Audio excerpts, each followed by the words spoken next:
Top quality और consistent performance के लिए सिर्फ सिल्वर पंप। टॉप क्वालिटी और कंसिस्टेंट परफॉर्मेंस के लिए सिर्फ सिल्वर पंप, नाम याद रखना। येळकोट येळकोट जय मल्हारचा नामघोष करत महाराष्ट्राचं आराध्य दैवत असलेल्या जेजुरीच्या खंडेरायाच्या चरणी महाराष्ट्रातील लाखो भाविक हे गडावरती येत असतात आणि या ठिकाणी खरं तर या उधळण या ठिकाणी या भंडाऱ्याची करत असतात। मात्र याच भंडाऱ्यामध्ये बेसळयुक्त भंडारा या ठिकाणी यात्रेच्या दरम्यान उधळला जातोय असा आरोप याच मंदिराचे माजी विश्वस्त असलेले शिवराज झगडे यांनी खरं तर केलेला आहे। यांनी या संदर्भातलं निवेदन सुद्धा जे आरोग्य आणि औषधाचे प्रशासनाचे मंत्री जे आहेत नरहरी झिरवळ यांच्याकडे सुपूर्द केलेला आहे। खरं तर अनेक भाविक या ठिकाणी येत असतात, या भंडाऱ्याची उधळण करत असतात।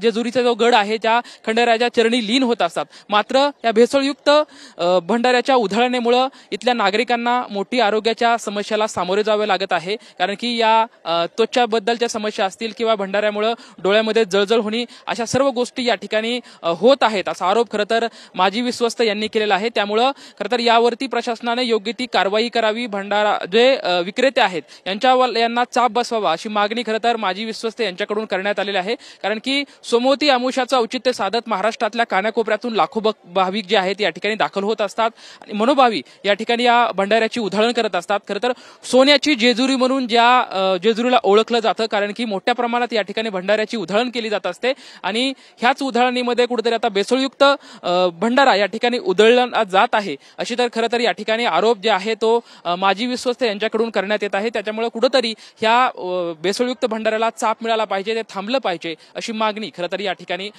होताना आपल्याला दिसत आहे। कॅमेरामॅन सुशांत राऊत सोबत लक्ष्मण जाधव, ट्यून मराठी, जेजुरी।